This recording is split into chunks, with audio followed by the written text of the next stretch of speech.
Hello, I'm here to read to you the parable of Lily.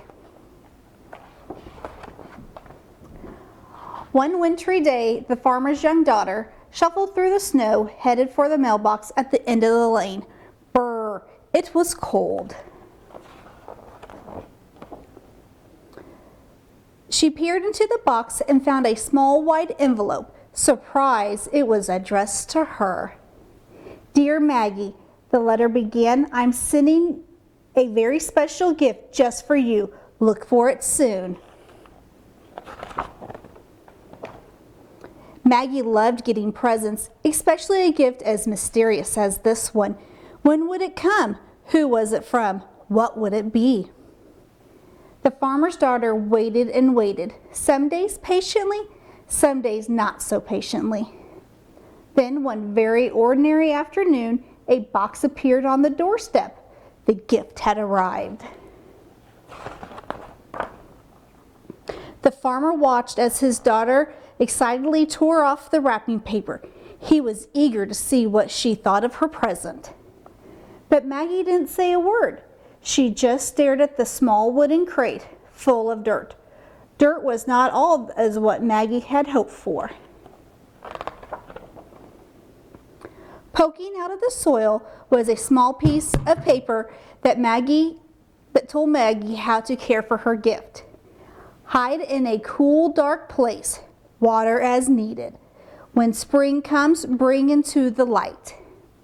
Then she knew it must be a growing thing, like a bulb that would someday bloom into a plant.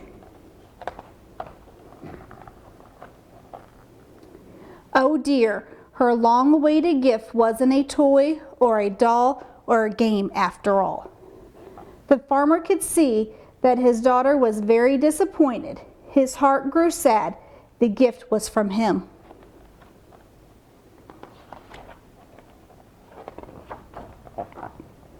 With a sigh, Maggie carried the wooden box down the steps into the darkest corner of the cellar and left it there on a shelf. Sometimes she remembered to water it, but most of the time, Maggie just plain forgot.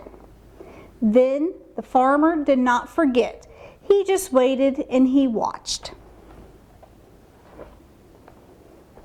Spring came at last. The air was warmer and the gray skies had melted into robin egg blue. What a welcome sight, for the sun was. It was time for the farmer to hoe his garden, getting the soil ready for the seeds that filled his pockets.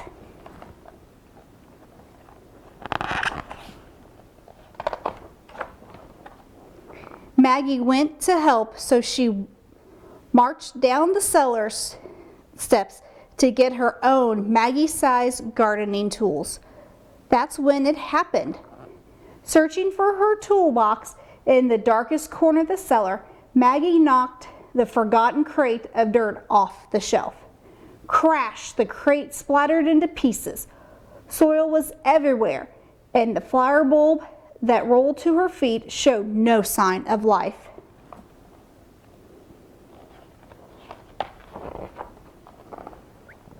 What a mess! Maggie was mad at the box and even madder at herself. She swept up the dirt and threw away the broken box and grumbled under her breath. And that ugly old flower bulb, she tossed it out the cellar door, never to think of it again until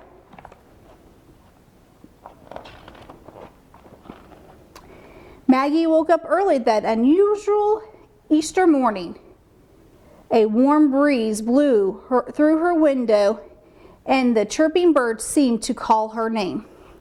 Still, dressed in her nightgown, Maggie tiptoed out into the garden. She was hoping to find some daffodils or tulips to decorate the table for Easter breakfast.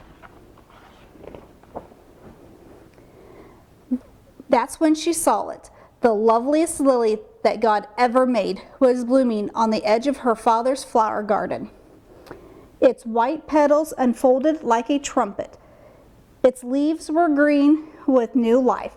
Its scent was as fragrant as the most expensive perfume.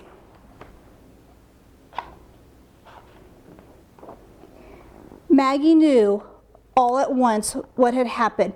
She didn't know whether to laugh or cry or shout with joy. So Maggie did all three at once. Oh, wake up, everyone. Wake up. Come see, the gift is alive. Her family hurried out to the garden. They couldn't believe their eyes. So much beauty for such an ugly box of dirt.